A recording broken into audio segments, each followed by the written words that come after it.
Shalom, hari ini kita akan belajar mengenai Mariologi. Video ini bertujuan untuk membahas mengenai pengajaran gereja ortodok, yaitu penghormatan kepada Maria yang berlebihan. Kita hari ini akan masuk kepada poin yang kelima, yaitu gelar-gelar Maria. Tapi sebelum kita masuk kepada poin pembahasan utama, saya sekedar mengingatkan mengenai pendekatan dalam pelajari Alkitab sebagaimana yang sudah saya bahas pada video-video sebelumnya. Yang pertama eksegesis, yang kedua eisegesis. Eksegesis intinya adalah si penafsir membuat kesimpulannya dari teks Alkitab yang sudah dibacanya. Sedangkan eisegesis, si penafsir menyuntikkan ide-idenya sendiri ke dalam teks sehingga menjadikan teks tersebut bermakna sesuai dengan apapun yang dia inginkan. Nah, kita masuk kepada gelar-gelar Maria. Pada gereja ortodok, Maria dianggap istimewa, bahkan diberi gelar macam-macam, padahal ia adalah manusia biasa. Saat kita melihat pada Lukas 1 ayat 41-42, sebagaimana Anda bisa baca, saya akan bacanya. Beginilah bunyi ayatnya. Dan ketika Elisabet mendengar salam Maria, melonjaklah anak yang di dalam rahimnya, dan Elisabet pun penuh dengan Roh Kudus. Lalu berseru dengan suara nyaring, diberkatilah engkau di antara semua wanita, dan diberkatilah buah rahimmu.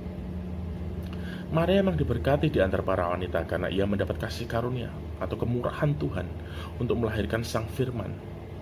Sebagaimana disebutkan dalam Lukas 1 ayat 30, kata malaikat itu kepadanya, "Jangan takut hai Maria, sebab engkau beroleh kasih karunia di hadapan Allah." Dan karena Maria menjadi partner Allah dalam menjalankan sebuah misi besar Allah, yaitu melahirkan juru selamat dunia, yaitu Tuhan kita Yesus Kristus.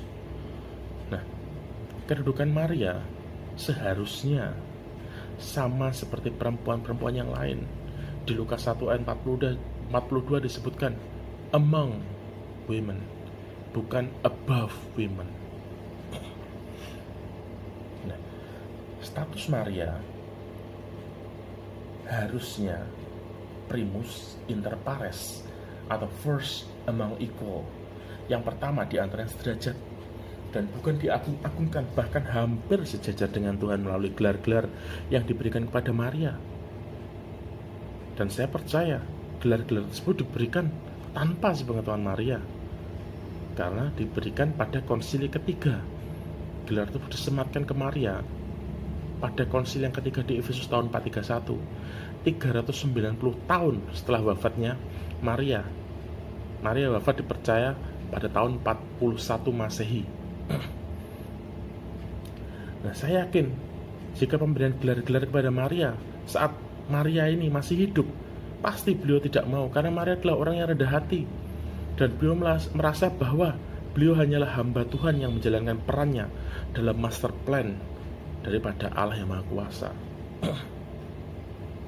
Saat kita melihat ayat Lukas 1 tadi, ayat 42, diberkatilah engkau di antara wanita. Nah, kita bisa bandingkan dengan nama Yesus. Sesuai dengan Filipi 2 ayat 9, itulah sebabnya Allah sangat meninggikan dia, yaitu Yesus, dan mengaruniakan kepadanya nama di atas segala nama. Nama Yesus bukan nama di antara segala nama, tapi nama di atas segala nama. Karena itu, Yesus layak disembah maupun diberikan penghormatan lebih-lebih lagi, karena dia adalah Tuhan, namanya di atas segala nama. Sedangkan Maria hanya dihormati di antara para wanita, di antara semua wanita. Jadi kedudukan Maria sama seperti perempuan-perempuan yang lain. Nah, kenapa Maria dihormati dalam gereja ortodok? Jawabnya adalah karena dampak inkarnasi pada Maria. Nah, apa sih gelar-gelar Maria? Mari kita belajar. Yang pertama, Ratu Surga. Gereja ortodok mengajarkan Maria dalam beberapa naskah liturgis dan kidung gereja ortodok disebut Ratu Surga, bukan dalam pengertian bahwa dia adalah penguasa surga sebagai Dewi Berhala, istri seorang dewa penguasa langit, namun dalam kaitannya dengan keselamatan. Saya kutip dari buku Maria Bunda Allah, halaman 65. Jika arti Ratu Surga bukan istri dari Raja Surga, lantas apa artinya? Bagaimana dengan istilah Ratu Inggris? Apa ia bukan istri Raja Inggris? Mari kita lihat definisi ratu dari KBBI yang saya kutip dari kbbi.web.id. Ratu yang pertama, raja wanita, permaisuri, wanita pemenang perlombaan yang menyangkut kegiatan khas kewanitaan, seperti dalam perlombaan memakai kebaya, maka disebut ratu kebaya. Yang ketiga, wanita yang paling menonjol dalam bidangnya, contohnya ratu dangdut. Wanita yang menonjol dalam bidang dangdut, maka disebut ratu dangdut. Nah, yang jadi pertanyaan adalah apa Maria menang lomba yang menyangkut kewanitaan? Apa Maria adalah wanita yang menonjol di bidangnya? Jawabannya adalah tidak. Berarti satu-satunya definisi yang cocok adalah definisi permaisuri atau istri raja surga, atau ia adalah raja surga yang berjenis kelamin wanita. Mungkin karena suaminya sang raja telah wafat, contohnya Ratu Elizabeth. Dia menjadi raja wanita. Ratu Elizabeth menjadi raja wanita karena Raja Inggris telah wafat. Nah, saya percaya bahwa seorang yang memberi gelar Ratu Surga kepada Maria adalah pribadi yang sadar mengenai definisi dari kata ratu. Serumit apapun penjelasan yang coba diutarakan mengenai alasan penyematan gelar Ratu Surga adalah ingin membuat Maria, yang adalah manusia biasa, menjadi manusia setengah dewa, atau manusia yang didewakan, atau manusia yang dituhankan. Berikutnya, gereja ortodok mengajarkan, Alkitab mengajarkan bahwa kita semua yang percaya kepada Kristus adalah ahli waris yang akan menerimanya bersama-sama dengan Kristus. Roma 8 ayat 17. Jika Kristus adalah yang Ia atau Allah tetapkan sebagai yang berhak menerima segala yang ada, Ibrani 1 ayat 2,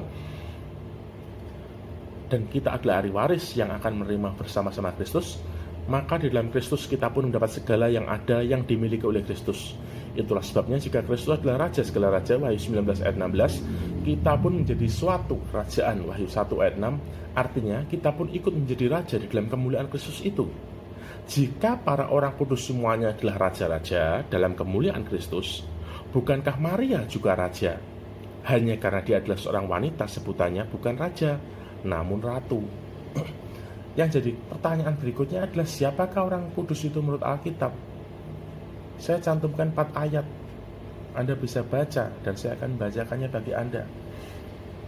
Kepada jemaat Allah di Korintus, yaitu mereka yang dikuduskan di dalam Kristus Yesus dan yang dipanggil menjadi orang-orang kudus, dan semua orang di segala tempat yang berseru pada nama Tuhan kita Yesus Kristus, yaitu Tuhan mereka dan Tuhan kita. Atau tidak tahukah kamu bahwa orang-orang yang tidak adil tidak akan mendapat bagian dalam kerajaan Allah? Jangan sesat, orang cabul, penyembah berhala, orang berzinah, banci atau pemburit, pencuri, orang kikir, pemabuk, pemfitnah, dan penipu tidak akan mendapat bagian dalam kerajaan Allah. Dan beberapa di antara kamu demikianlah dahulu. Tetapi kamu telah memberi dirimu disucikan, kamu telah dikuduskan, kamu telah dibenarkan dalam nama Tuhan Yesus Kristus dan dalam roh Allah kita. Ibrani 10 ayat 10 dan 1 Petrus 1 ayat 1 dan 2. Dan karena kehendaknya inilah kita telah dikuduskan satu kali untuk selama-lamanya oleh persembahan tubuh Yesus Kristus.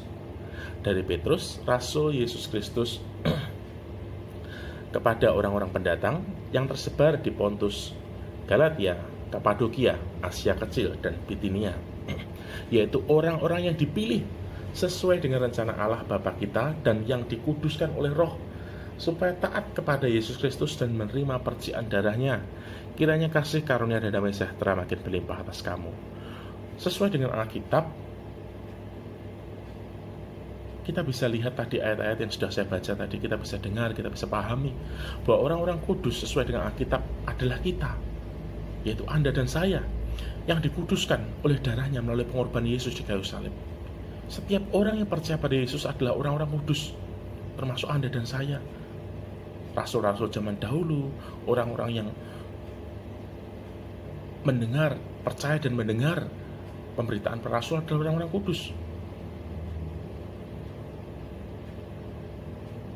Orang kudus, jika menurut gereja ortodok, adalah mereka yang dipilih gelar santo dan santa oleh gereja ortodok di luar itu bukan. Nah, jika kaum ortodok berargumen, jika para orang kudus semuanya adalah raja-raja dalam kemuliaan Kristus, bukankah Maria juga raja? Hanya karena dia adalah seorang wanita, maka sebutannya bukan raja, namun ratu. Pertanyaan adalah bagaimana dengan Henokh dan Elia? Apakah mereka juga raja surga? Kok mereka tidak diberi gelar aneh-aneh seperti Maria? Padahal mereka itu juga sama-sama terangkat secara fisik. Gereja Ortodok percaya bahwa Maria terangkat secara fisik. Henokh dan Elia juga. Tapi kenapa Henokh dan Elia tidak diberi gelar raja surga?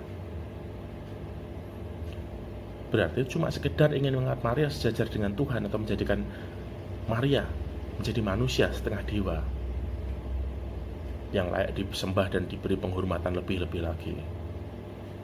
Hal ini sangat tidak alkitabiah dan hanya berdasar pada cocokologi, atau orang Jawa bilang ilmu otak-atik matuk, dari logika teologi saja, bukan lahir daripada doktrin alkitabiah, cuman logika teologi berpikir atau logika berpikir manusia.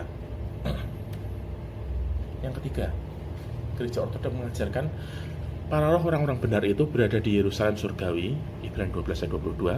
Salahkah dan tidak alkitabiahkah jika kita menyebut mereka sebagai raja-raja surgawi? Dan dengan begitu, tidak alkitabiahkah jika kita menyebut Maria sebagai ratu surgawi? Karena Maria termasuk bagian dari para raja-raja surgawi ini.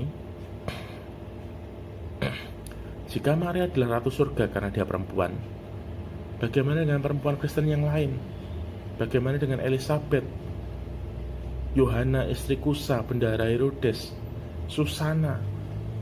Bagaimana dengan rombongan perempuan-perempuan yang melayani rombongan Tuhan Yesus semasa ia hidup dengan kekayaan harta mereka? Bagaimana dengan para martir wanita yang dibunuh di Roma? Apa mereka ratu surga? Bukan pasti. Berikutnya, gereja ortodok mengajarkan, apalagi jika kita setuju dengan paradosis atau tradisi rasuliah yang mempercayai bahwa Maria memang telah dibangkitkan terlebih dahulu dengan tubuhnya dalam kemuliaan Kristus, berarti dia satu-satunya manusia yang telah mengalami teosis secara lengkap dan sempurna.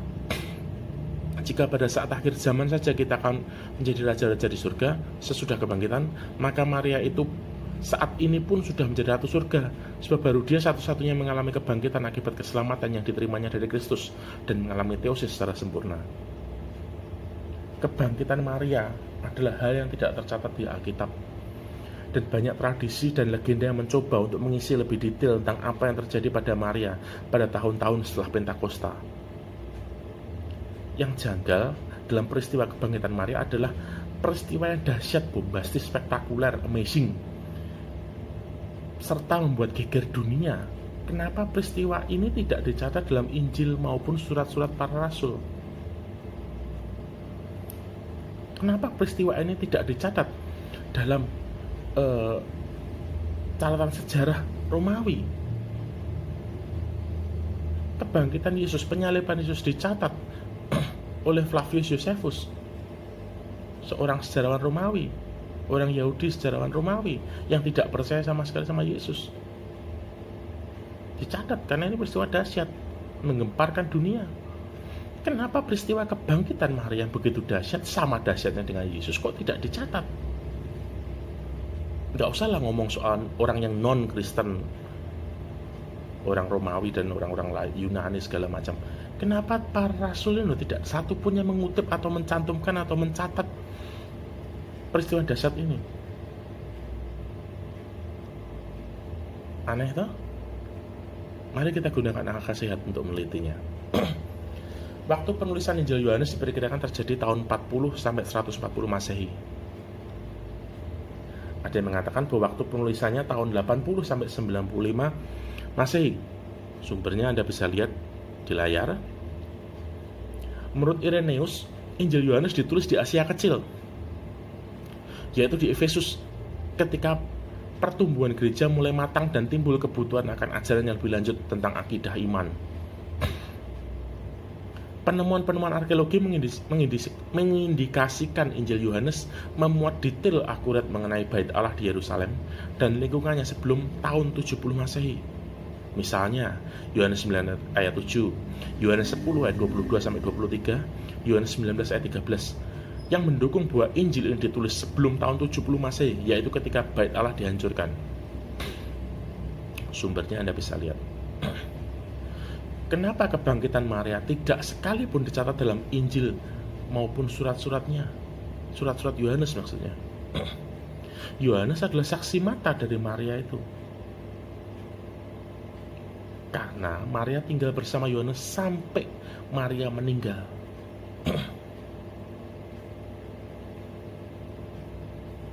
Jika peristiwa kebangkitan Maria ini nyata, harusnya kisah ini akan menjadi peneguh daripada berita Injil bahwa kebangkitan daging itu nyata. Kita lihat kisah para rasul 20 ayat 9.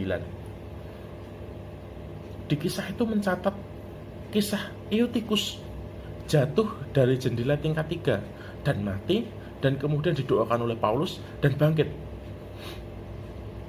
Seandainya Lukas tidak mencantumkan kisah Eutikus ini, tidak masalah toh. Kita juga tidak tahu Eutikus itu anaknya siapa, rumahnya di mana, jalan apa, umur berapa, kita tidak tahu. Tapi kenapa kisah yang ya bisa dibilang Eutikus mati suri lah, mati cuma sebentar, didoakan kemudian bangkit lagi. Anggap aja itu mati suri. Kita anggap aja kita menjadi orang yang skeptis, nggak usah orang beriman, orang skeptis. Anggap aja Eutikus itu semaput lah, nggak usah mati suri, semaput, jatuh dalam 3, pingsan, kemudian didoakan oleh Paulus dan hidup lagi, bangkit lagi, sadar lagi, siuman lagi. Jika Eutikus mati, ya anggap aja lah kita skeptis ya, sebagai orang skeptis kita anggap saja Eutikus mati suri, didoakan kemudian bangkit. Peristiwa yang ya bisa dibilang dahsyat, bisa dibilang tidak juga, itu aja dicatat. Tapi kenapa kok kisah kebangkitan Maria yang begitu bombastis, dahsyat, spektakuler, amazing tidak dicatat oleh Yohanes atau oleh salah satu dari para rasul, entah itu murid Yesus maupun para rasul yang lain seperti Petrus, Paulus, murid Yesus yang kayak Markus, Lukas, Matius dan segala macam? Kok tidak ada menulis sama sekali? Berarti Yohanes tidak mencatat karena peristiwa kebangkitan Maria hanya mitos atau legenda saja. Mari kita berpikir, kenapa Maria diberi gelar Ratu Surga? Pada jelas di Alkitab, yaitu kitab Yeremia 7 ayat 18, Yeremia 44 ayat 17 sampai 19 dan 25, bahwa Ratu Surga adalah gelar Dewi Pagan. Alasannya ada dua. Yang satu, si pembeli gelar tidak memahami atau tidak pernah membaca perjanjian lama, yaitu terutama kitab Yeremia yang saya sebutkan tadi. Yang kedua, si pembeli gelar paham, pernah membaca kitab Yeremia, memahaminya, tapi sengaja menutup mata karena ada motivasi-motivasi atau kepentingan-kepentingan lain yang ingin dia kemukakan lewat gelar tersebut.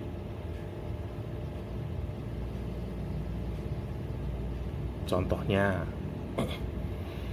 ingin menyekutukan Tuhan, atau membuat Maria sama hebat sama Tuhan, atau ingin mengubah fokus kita dari Tuhan. Kalau Maria diberi gelar Ratu Surga dengan membantah bahwa gelar Maria mempunyai arti yang beda dengan yang di kitab Yeremia, kenapa Tuhan Yesus tidak disebut sebagai Baal? Wong artinya sama. Baal artinya juga Tuhan, Kurios juga artinya Tuhan, atau Master, sama. Kenapa Yesus tidak diberi gelar lembu emas? Lembu kan hewan korban. Bukankah Yesus berkorban untuk dosa kita?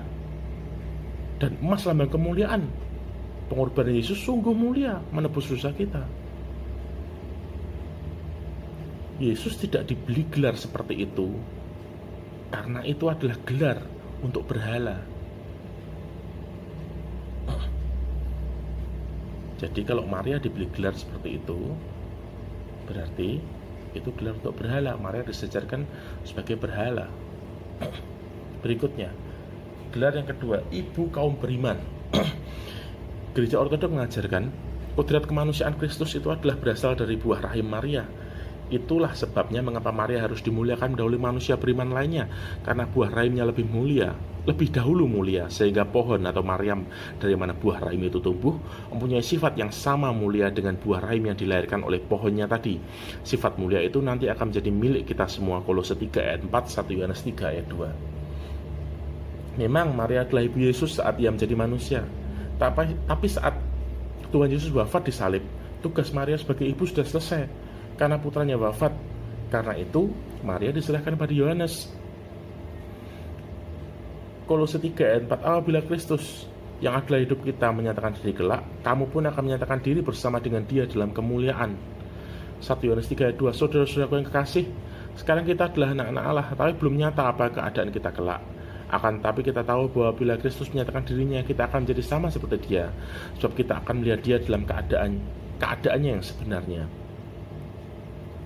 Logika teologi ortodoks selalu eksegesis dalam menafsir ayat supaya ayat tersebut pas untuk membenarkan argumennya. Nah, mana dasar ayat yang buat Maria dimuliakan karena buah rahimnya? Mari kita lihat apa kata Alkitab di Matius 12 ayat 46. Ketika Yesus masih berbicara dengan orang banyak itu, ibunya dan saudara-saudaranya berdiri di luar dan berusaha menemui Dia. Maka seorang berkata kepadanya, lihatlah, ibumu dan saudara-saudaramu ada di luar dan berusaha menemui engkau. Tetapi jawab Yesus kepada orang yang menyampaikan berita itu kepadanya, siapakah ibuku dan siapakah saudara-saudaraku? Lalu katanya sambil menunjuk ke arah murid-muridnya, inilah ibuku dan saudara-saudaraku. Sebab siapapun yang melakukan kehendak Bapakku di surga, dialah saudaraku laki-laki dan saudaraku perempuan, dialah ibuku. Kita lihat Lukas 1 ayat 27. Ketika Yesus masih berbicara, berserulah seorang perempuan dari antara orang banyak berkata kepadanya, berbahagialah engkau yang telah berbahagialah ibu yang telah mengandung kau dan susu yang telah menyusui engkau. Saya percaya inilah orang ortodok pertama di dunia. Ayat 28, tetapi ia berkata, yang berbahagia ialah mereka yang mendengarkan firman Allah dan meliharanya. Kalau Yesus ingin memuliakan Maria melebihi manusia yang lain, harusnya di Matius tadi ayat Matius 12 ayat 49 50 dan Lukas 11 ayat 27 dan 28. Yesus akan berkata, inilah ibuku, hormati dia, atau biarlah ibuku dan saudara-saudaraku duduk di depan sendiri, atau dengan kalimat-kalimat yang lain yang mengagungkan ibunya. Kenapa Yesus tidak berbicara seperti itu, tidak berkata seperti itu? Yesus bukan tidak menghormati Maria sebagai ibunya, tapi Yesus tidak ingin ada penghormatan kepada manusia yang berlebihan setelah kematian Tuhan Yesus. Tuhan tidak ingin kita mengkultuskan atau menghormati berlebihan kepada Maria. Nah, dengan ayat-ayat inilah Yesus sudah mencegah lebih dulu mengenai penghormatan atau pengkultusan Maria. Karena dia tahu, karena dia adalah Tuhan, dia bisa mengerti masa depan, apa yang bakal terjadi di masa depan. Setelah ia mati, setelah ia naik ke surga, orang akan menghormati Maria berlebihan, sama seperti menghormati Tuhan Yesus sendiri. Nah, doktrin yang buat Maria, yang adalah manusia biasa menjadi mulia gara-gara buah rahim, adalah buah pemikiran atau logika manusia yang pasti bertentangan dengan Alkitab. Berikutnya, ortodok mengajarkan kalau kita telah menyatu dengan kodrat kemanusiaan Kristus dalam baptisan oleh iman, berarti kita juga menjadi bagian dari tubuh kemanusiaan Kristus. Padahal kodrat kemanusiaan Kristus itu dan adalah anak Maryam, dan Maryam adalah ibu dari kodrat kemanusiaan Kristus. Maka kita pun sebagai bagian dari kodrat kemanusiaan Kristus oleh baptisan, itu pun sekarang menjadi anak Maryam juga, dan Maryam pun juga menjadi ibu kita. Saat kita dibaptis, kita mati dan dibangkitkan sama seperti Yesus, tapi secara rohani dan bukan secara jasmani. Kita mati secara rohani, kita dibangkitkan secara rohani pada saat peristiwa pembaptisan kita. Doktrin Maria adalah ibu kita, seperti tertulis pada doktrin ortodok yang kita baca di atas, adalah doktrin cocokologi, seperti sebutan Theotokos yang kita bahas pada video sebelumnya. Dengan logika yang sama, mari kita berpikir, jika tubuh kemuliaan Yesus berasal dari Maria, dari mana tubuh Maria berasal? Pasti dari ibunya Maria. Dari mana tubuh ibunya Maria berasal? Ujung-ujungnya pasti kembali ke Hawa. Apa Hawa bisa disebut sebagai nenek moyang Allah? Kalau Maria disebut ibunya Allah, ya kan? Kalau Yesus itu firman Allah yang adalah Allah juga, Maria ibu Yesus berarti Maria bunda Allah. Kalau Elizabeth berarti saudaranya Allah. Kalau Hawa berarti nenek moyangnya Allah gitu. Kan tidak seperti itu, gitu loh. Maka itulah bahaya dari logika teologi yang tidak alkitabiah yang dipakai oleh gereja ortodok.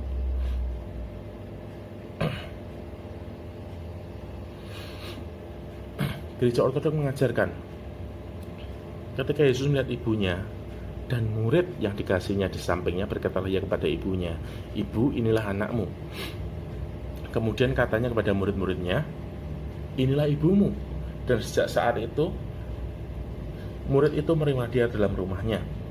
Maryam adalah ibu dari murid Yesus kekasih.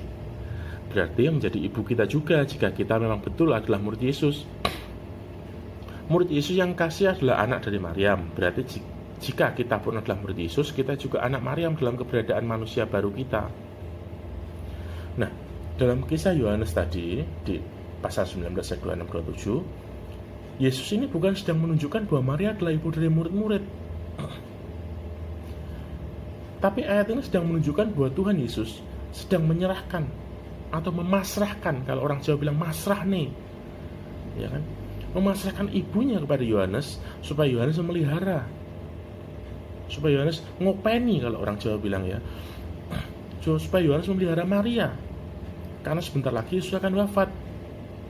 Kisah ini juga menjelaskan peran Maria sebagai ibu jasmani Yesus sudah berakhir karena sang anak sudah hampir wafat. Saat sang anak wafat, maka tugas sebagai ibu dari Yesus sudah selesai.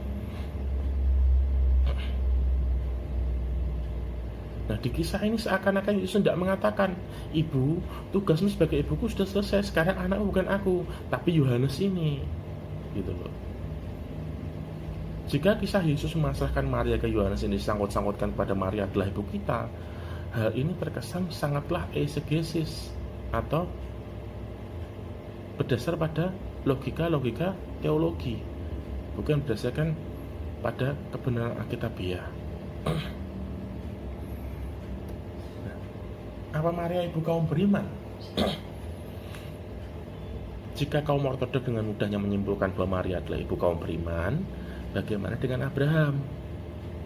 Roma 4 ayat 11 dan 12, dan tanda sunat itu diterimanya sebagai meterai kebenaran berdasarkan iman yang ditunjukkannya sebelum ia bersunat. Demikianlah ia dapat menjadi bapa semua orang yang percaya yang tidak bersunat, supaya kebenaran diperhitungkan kepada mereka, dan juga menjadi bapa orang-orang yang bersunat, yaitu mereka yang bukan hanya bersunat tetapi juga mengikuti jejak iman Abraham, bapa leluhur kita, pada masa ia belum disunat. Abraham adalah bapa orang percaya. Orang percaya adalah orang beriman, sehingga menjadi ibu orang percaya adalah Sarah dan bukannya Maria. Memaksakan Maria menjadi ibu gereja dan ibu orang percaya sangatlah bertentangan dengan Alkitab. Kenapa saya katakan bahwa Sarah ibu orang percaya, orang beriman, ibu orang percaya? Galatia 4 ayat 22 sampai 27 Anda bisa baca. Bukankah ada tertulis bahwa Abraham punya dua anak, seorang dari perempuan yang menjadi hambanya dan seorang lagi perempuan merdeka? Tetapi anak dari perempuan yang menjadi hambanya itu diperanakkan menurut daging, dan anak dari perempuan merdeka itu karena janji. Ini adalah suatu kiasan, sebab kedua perempuan itu adalah dua ketentuan Allah yang satu berasal dari Gunung Sinai dan melahirkan anak-anak perhambaan, yaitu itulah Hagar. Hagar ialah Gunung Sinai di tanah Arab, dan ia sama dengan Yerusalem yang sekarang karena ia hidup dalam perhambaan dengan anak-anaknya. Tetapi Yerusalem surgawi adalah perempuan yang merdeka, dan ialah ibu kita. Karena ada tertulis, bersukacitalah hai si mandul yang tidak pernah melahirkan, bergembira dan bersorak-sorailah hai engkau yang tidak pernah menderita sakit bersalin, sebab yang ditinggalkan suaminya akan punya lebih banyak anak daripada yang bersuami. Ini adalah kisah yang dipisahkan ulang oleh Rasul Paulus, yaitu kisah Abraham, Sarah, dan Hagar. Hagar adalah hamba yang melambangkan Yerusalem sekarang. Sarah adalah perempuan merdeka melambangkan Yerusalem surgawi. Nah, kita bisa melihat dari ayat ini sebuah kesimpulan. Perempuan merdeka adalah Sarah dan bukan Maria. Kenapa? Ayat 27 mengatakan si mandul. Jadi pertanyaan, apa Maria mandul? Kejadian 11 ayat 30 berkata Sarah itu mandul dan tidak punya anak. Maka doktrin yang mengatakan Maria ibu orang beriman terbantahkan. Gelar berikutnya adalah ibu gereja. Gereja Ortodok mengajarkan umat percaya semua adalah anak Maryam. Berarti Maryam adalah ibu kaum beriman, dan kaum beriman adalah gereja karena menyatu dengan tubuh Kristus yang satu. Maka Maryam ialah ibu gereja sekaligus lambang dan detak jantung gereja. Jadi pertanyaan, apakah Maria melahirkan gereja? Gereja lahir saat Tuhan Yesus disalib. Tanda orang yang mau melahirkan adalah keluarnya air ketuban kalau perempuan, ya kan? Karena gereja ini bukan bayi fisik, jadi bukan air ketuban, tapi yang penting adalah esensinya, yaitu air. Dan bukan jenis air apanya, tapi esensinya yaitu air tadi. Dan yang kedua adalah darah. Mari kita baca di Yohanes 19 ayat 34. Tapi seorang dari antara prajurit itu menikam lambungnya dengan tombak, dan segera mengalir keluar darah dan air. Jadi yang melahirkan gereja adalah Tuhan Yesus sendiri dan bukan Maria. Maria adalah ibu manusiawi Yesus dan tidak disangkut pautnya dengan kelahiran gereja.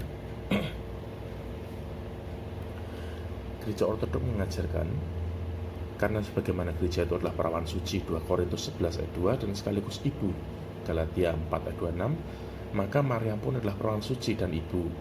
Menolak Maryam sebagai bagian dari iman dan kesalahan Kristen berarti menolak eksistensi orang beriman itu sendiri, yaitu menolak gereja. Barang siapa yang kacau akan ajaran tentang gereja, kacau balau pula ajaran tentang Maryam. Dan barang siapa yang kacau pemahaman tentang Maryam, kacau balau pula ajaran tentang gereja. Mariologi itu terkait eklesiologi. Gereja Ortodok memaksakan Maria masuk dalam doktrin eklesiologi dengan menggunakan 2 Korintus 11 ayat 2 dan Galatia 4 ayat 26.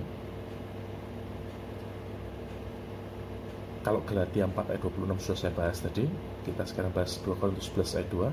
Sebab aku cemburu pada kamu dengan cemburu ilahi, karena aku telah mempertunangkan kamu kepada satu laki-laki untuk membawa kamu sebagai perawan suci pada Kristus. Mari kita lihat siapa gereja itu.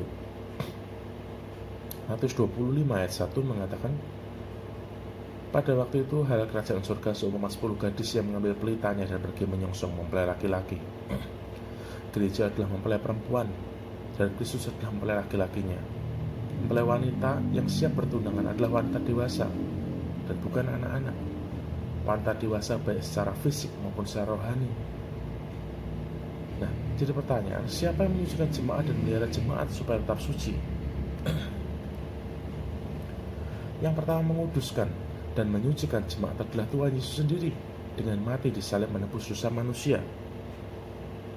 Efesus 5 ayat 25-27 berkata, hai suami, kasihilah istrimu sebagaimana Kristus telah mengasihi jemaat dan telah menyerahkan dirinya baginya untuk menguduskannya, yang menggunakan kata hagiaso, yaitu to separate from profane, untuk memisahkan daripada kekotoran, dan dedicate to God, dan didedikasikan untuk Tuhan. Nah, untuk menguduskannya sesudah ia menyucikannya dengan memandikannya dengan air dan firman. Menyucikan yaitu katarizo, to make clean, to cleanse, untuk membersihkan, untuk menyucikan.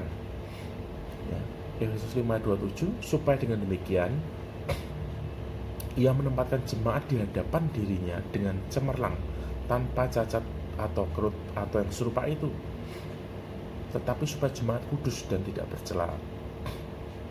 Nah, Tugas nabi, rasul, guru, jemaat, dan penginjil adalah mendewasakan jemaat dan menjaga gereja Tuhan supaya tetap menjadi perawan kudus di hadapan Tuhan.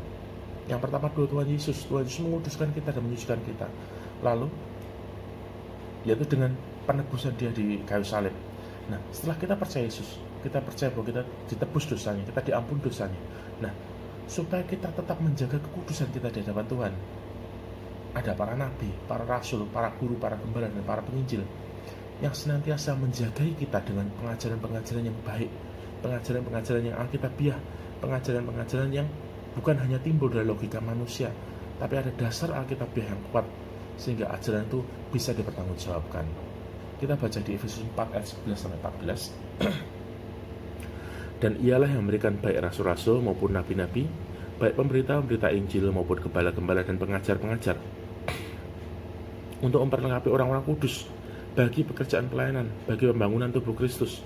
Sebab kita semua telah mencapai kesatuan iman dan pengetahuan yang benar tentang anak Allah, kedewasaan penuh dan tingkat pertumbuhan yang sesuai dengan keperluan Kristus, sehingga kita bukan lagi anak-anak yang diumbang-ambingkan oleh rupa-rupa angin pengajaran, oleh permainan palsu manusia dalam kelicikan mereka yang menyesatkan.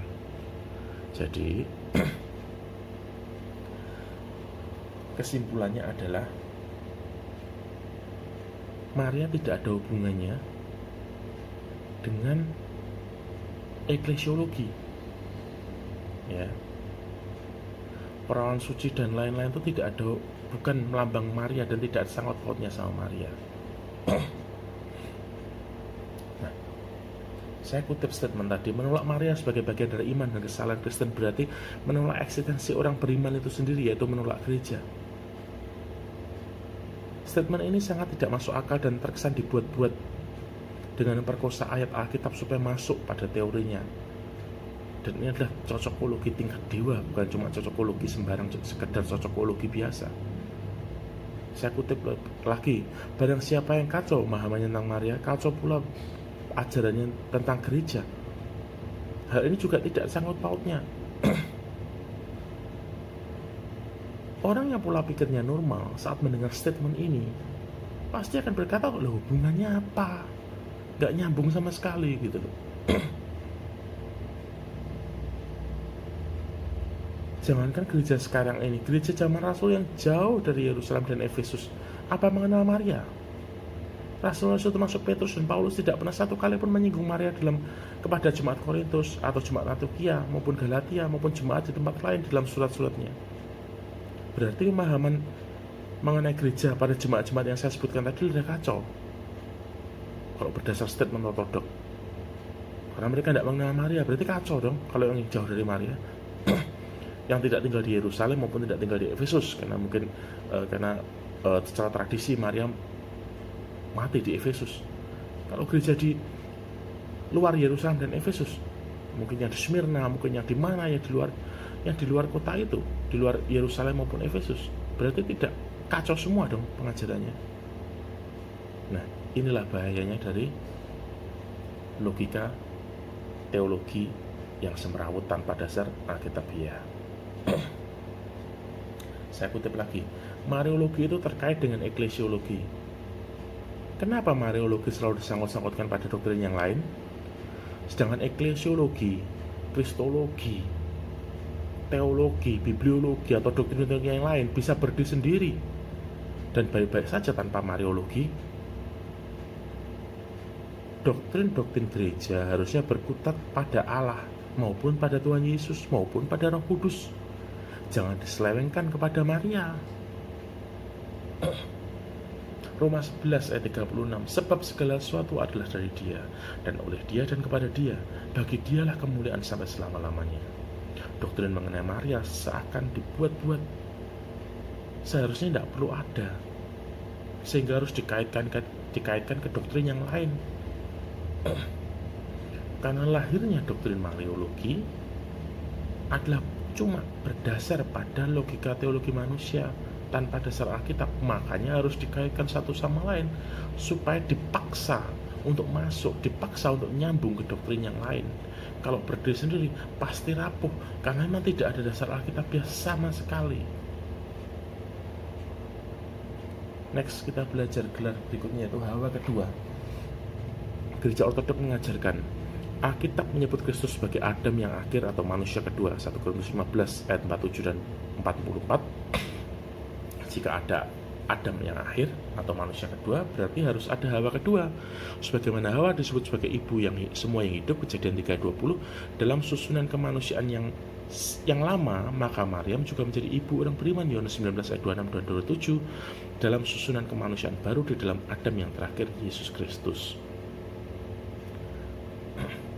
Nah, kalau kita lihat statement tersebut, ini adalah jelas murni eksegesis dan penggiringan opini. Kenapa? Hawa adalah istri Adam dan bukan ibunya Adam. Karena Hawa diambil dari Adam dan bukan Adam diambil dari Hawa. 1 Timotius 2 ayat 13, karena Adam yang pertama dijadikan, kemudian barulah Hawa. Jelas. Jika kita masuk ke dalam logika teologi ortodok, harusnya jika Hawa adalah Maria, Adamnya pasti Yusuf dan bukannya Yesus. Tuhan Yesus disebut Adam kedua atau Adam terakhir karena misinya untuk memulihkan manusia dari dosa yang disebabkan Adam. Kalau Maria disebut Hawa kedua, lantas apa misi Maria? Cuma sekedar melahirkan Yesus. Misi Maria.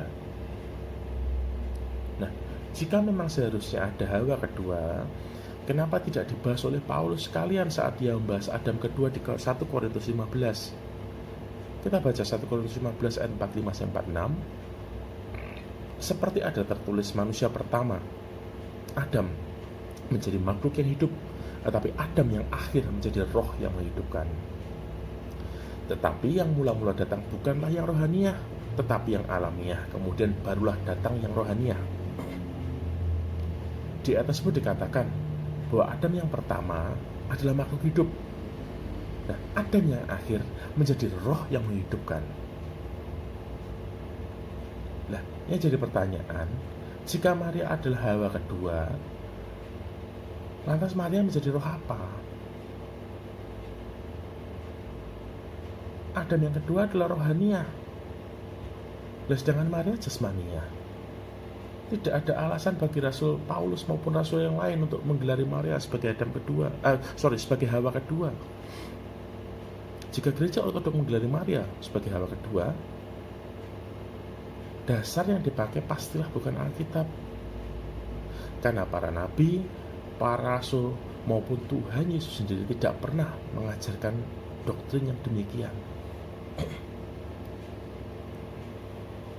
Mari kita berpikir, jika Maria itu hebat atau layak diagung-agungkan dan lain-lain, sebutkan satu saja ayat, tidak usah dua, satu saja, yang memang memberi gelar kepada Maria seperti yang sudah saya sebutkan di atas, Ratu Surga, Ibu kaum beriman, Ibu gereja, Hawa kedua, tanpa menggunakan rumitnya logika lo ya. Langsung tunjuk satu ayat. Contoh, Yesus anak Allah, 1 Yohanes 3:16, langsung tanpa perlu ini karena Yesus itu gini gitu dan segala macam, lalu kesimpulannya Yesus adalah anak Allah. Bukan seperti itu. Langsung yang doktrin yang menjurus pada doktrin itu. Contoh, Yesus itu firman Allah, 1 Yohanes 1 ayat 2, langsung tanpa perlu logika bulat ini yang rumit segala macam, tidak, yang langsung Yesus adalah Immanuel, Yesaya 7:14, Matius 1:23. Allah itu kasih, 1 Yohanes 4 ayat 8. Saya minta satu aja ayat yang memang memberi gelar sama seperti contoh yang saya sebutkan ini kepada Maria, bukan kepada Yesus ya. Contoh satu ayat saja yang memang memberi gelar kepada Maria, memberi gelar, contohnya Ratu Surga, ayatnya apa? Satu aja. Silahkan milih, mau Ratu Surga, mau Ibu kaum beriman, mau Ibu gereja, maupun Hawa kedua, yang memang benar mencantumkan Maria di situ. Satu aja, nggak usah banyak-banyak. Terima kasih, Tuhan berkati.